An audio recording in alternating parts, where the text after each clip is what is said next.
לכל בית ישראל, בגלה בזמן קריב ואמרו אמן.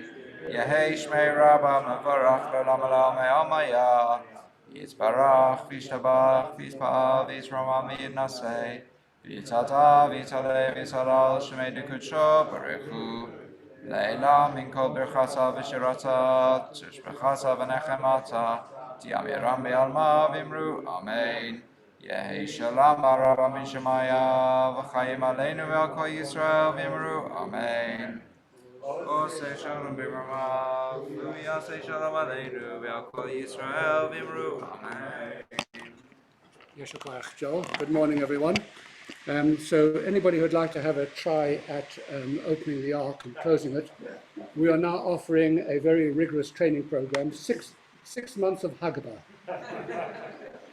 And for those of you who are standing in front of the Ark and managing the front part of the Ark, the shul has taken, the executive has taken a decision, you're going to be entitled to danger money.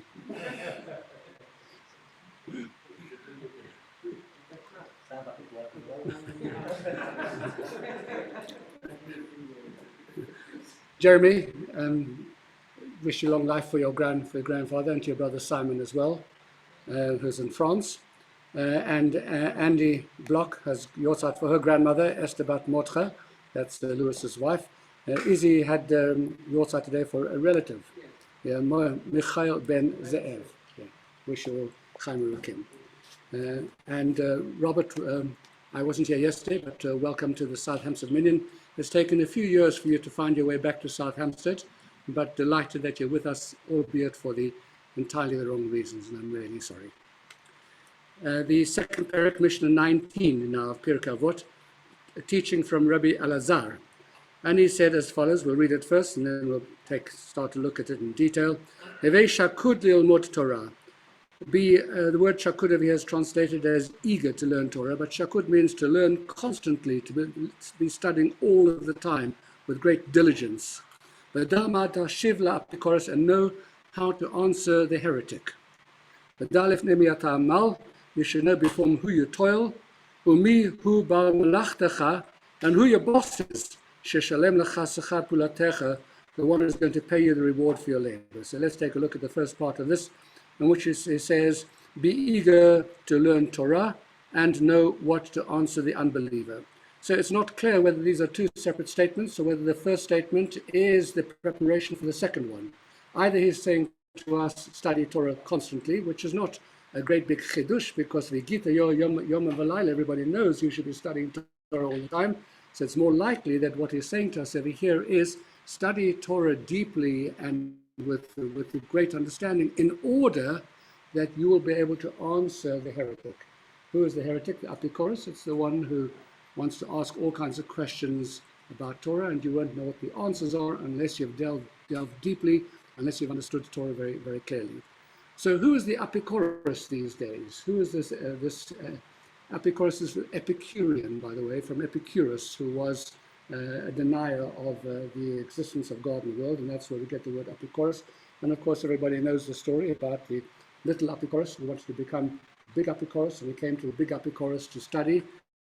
And the big Apikoros said to the little Apikoros, he said, tell me, he said, have you studied any of the Zohar, in Kabbalah? He says, no, he said, I want to be an Apikoros. He said, tell me, how many tractates of the Talmud have you studied? He said, I haven't studied any tractates of the Talmud. I want to be an Apikoros. He says, tell me Chumash. Do you know the Chumash? You know a little bit of Rashi and Chumash maybe? He said, I don't know what you're talking about. I came to study to be an Apikoros. So the big Apikoros says to the little Apikoros, he says, you're not an Apikoros. You're just an ignoramus. To be an Apikoros, you need to be able to understand first before you can challenge. So who's the Apikoros today? Who are these people you have to go out and have these great big conversations with and persuade them that they've got the wrong idea? Or maybe at some level there are debates which happen, amongst clever people and intellectuals, about the efficacy of Torah and science, etc. But actually, in a sense, the Apikoros today are just the general ideas out there in the world that are ideas that stand in contradiction to our own values. And a person gets sucked up into them because we live within a secular world and we absorb all of those ideas, and they bother us. If they don't bother you, then you're not a thinking person. Yeah? There are ideas relating to, of course, relating to the age of the world, towards matters relating to science, whether there's life on other planets, whatever it is. There are ideas relating to the land of Israel and our right to be there. There are lots of ideas, there are ideas relating to relationships, and towards marriage, all of which might stand in contradiction to our Jewish values. And if you don't know deeply, if you haven't studied Torah deeply, you won't know how to answer those questions, to answer those questions to oneself, not to anybody else. There's a story which I'm afraid can only be told in a non-PC way about a chassid who came knocking on the door of the Rebbe at 5 o'clock in the morning. The Rebbe stuck his head out, bang, bang, bang, stuck his head out the window. He says, "What do you want?" He says, "Rebbe," he says, I've come to study. I need you to teach me." He says, "You're crazy person. It's 5 o'clock in the morning. Go away." He says, "Come back at 10 o'clock. We'll study together." No. He says, "It's urgent. I've got to study with you now." He goes on and on. So the Rebbe eventually loses patience. He says to him, "Look," he says, "if you don't go away," he says, "I'm going to call my goy on you." And the chassid turns around and says, "Rebbe," he says, "the goy that's inside me is bigger than any goy you're going to call from the outside." Because inside me, there's also a part of me that is profoundly and deeply antagonistic towards Jewish ideas, and I need to be able to reconcile them and understand them. And that's the non-Jewish part that's inside of me, the part I absorb from the world. He said, and that's inside me, and I don't deny that it's inside me, and that's what I need to study, because I need to be able to answer the questions that I have inside my own head. Never mind the questions which we have outside in the world, the things which bother me. And if they don't bother you, again, then you're simply not a thinking person. It's right that they should bother you, and it's right that one should struggle to find the answers, because that is the battle that all of us have to engage in terms of growing, in terms of our own internal understanding of Judaism, our own place in the world, our own sense of the way in which we reconcile some of these ideas which we hear from the world around us and bring them into a Jewish understanding in such a way that we remain uncompromised within ourselves, but understanding of the world around us as well. And that is a fulfilled Jew. And that is what Rabbi Elazar says, Havei Shakud, study Torah in order that you should be able to know what the answers are to the big questions that arise in the world. Rabbi Chanani ben Kashamer, Ratza Kodesh Baruch Hu Zak Yisrael, Lefichach Hirbem Tumitzu, Shenemar Nech Fetz Van Tzidko, Yagdir Te Veyadir. Kaddish to Rabbanan.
Also Shalom Bimromav, Hu Yaseh Shalom, Amen V'Kol Yisrael. Eli, Avi asked me to stand in front today. Mincha Nariv 3:40. Danny and Enon have yard site this evening for their grandmother. You're around for Mincha Nariv? Yeah, what time? 3:40. And again, 8:30 again tomorrow morning, is that right? Yeah, same pattern tomorrow. Shachar 8:30, Mincha Nariv. And then Cholov 8 o'clock. Exactly the same tomorrow, but then Wednesday, Thursday, Friday. I didn't think to do everything.